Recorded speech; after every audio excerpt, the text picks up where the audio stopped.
प्रभात विद्यार्थियों, आइए आज का पैरा स्टार्ट करते हैं जो बचा हुआ था।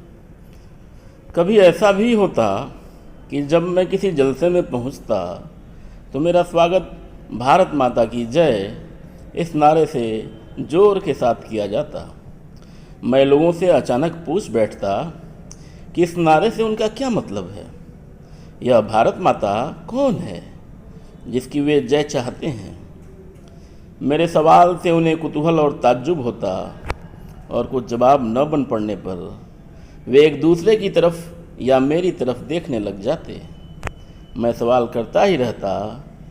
आखिर एक हट्टे कट्टे जाट ने जो अनगिनत पीढ़ियों से किसानी करता आया था जवाब दिया कि भारत माता से उनका मतलब धरती से है। पंडित जी कह रहे हैं कि इस समारोहों में जाने के दौरान कभी कभार मैंने ऐसा भी देखा कि मेरा स्वागत भारत माता की जय इस नारे से लोग करते थे। तो मैं तुरंत पूछ बैठता था उनसे कि ये भारत माता आप जिसकी जय कर रहे हैं इसका क्या मतलब है और किसकी जय चाहते हैं, किस भारत माता की जय चाहते हैं आप लोग। तो पंडित जी कहते हैं कि जब ये सवाल पूछता तो लोग मेरे तरफ उत्सुकता और आश्चर्य की निगाहों से देखने लगते। आश्चर्य इस बात का कि इतने बड़े आदमी और इन्हें पता नहीं है कि भारत माता कौन है। और उत्सुकता कैसी? उत्सुकता ये बात की कि हो सकता है हम गलत जान रहे हों या हम कम जान रहे हों, तो पंडित जी इसमें हमारे ज्ञान में वृद्धि करेंगे।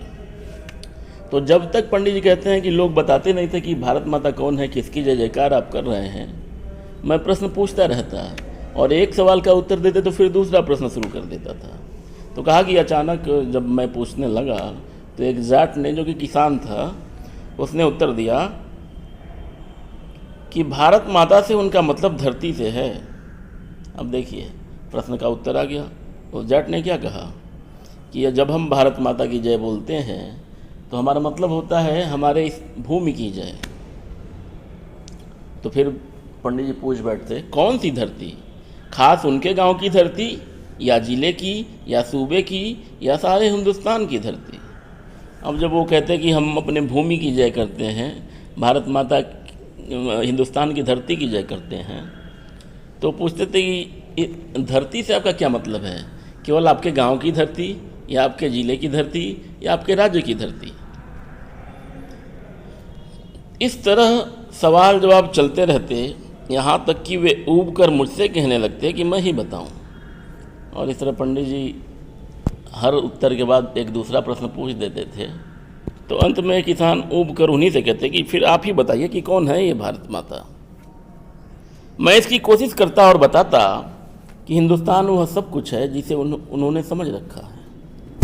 तो पंडित जी कहते कि जब वो मुझसे कहते बताने के लिए कि आप ही बताइए भारत माता कौन है, तो मैं उनसे कहता था कि आप जिसको भारत माता समझते हैं वो सारी चीज़ें भारत माता हैं, लेकिन इससे भी अधिक कहीं भारत माता है जो आप नहीं जानते हैं, लेकिन वह इससे भी बहुत ज़्यादा है। हिंदुस्तान के नदी और पहाड़, जंगल और खेत जो हमें अन्न देते हैं, ये सभी हमें अजीज हैं, लेकिन आखिरकार जिनकी गिनती है वे हैं हिंदुस्तान के लोग।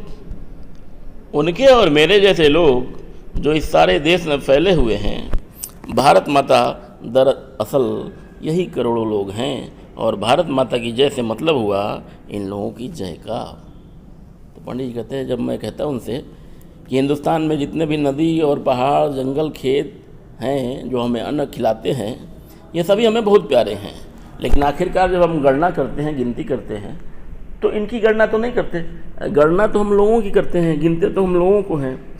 तो मेरे नज़र में हिंदुस्तान के जितने भी लोग हैं जो पूरे देश में फैले हुए हैं, वास्तव में यही करोड़ों लोग हैं भारत माता, और आप अपनी ही जय जयकार करते हैं। मैं उनसे कहता कि तुम इस भारत माता के अंश हो, एक तरह से तुम ही भारत माता हो। और जैसे जैसे ये विचार उनके मन में बैठते, उनकी आंखों में चमक आ जाती, इस तरह मानो उन्होंने कोई बड़ी खोज कर ली हो। तो पंडित जी बताते हैं कि जब मैं उनसे ये बात कहता था कि भारत माता कोई और नहीं, आप ही लोग हैं, यहाँ के करोड़ों लोग जो भारत में रहते हैं वही भारत माता है, आप अपनी ही जय करते हैं। सारे भारत के लोगों की जय जय करते हैं। तो जब मैं ये विचार उनके मन में डालता और उनके मन में ये बात बैठती थी तो अचानक उनकी आंखों में चमक आ जाती थी, मतलब वो प्रसन्न हो जाते थे और ऐसे प्रसन्न होते थे कि देख के लगता था उन्हें कि मानो उन्होंने कोई बहुत बड़ी खोज कर ली हो। तो छात्रों, यहाँ ये पाठ संपन्न होता है। मिलते हैं अगले वीडियो में। धन्यवाद।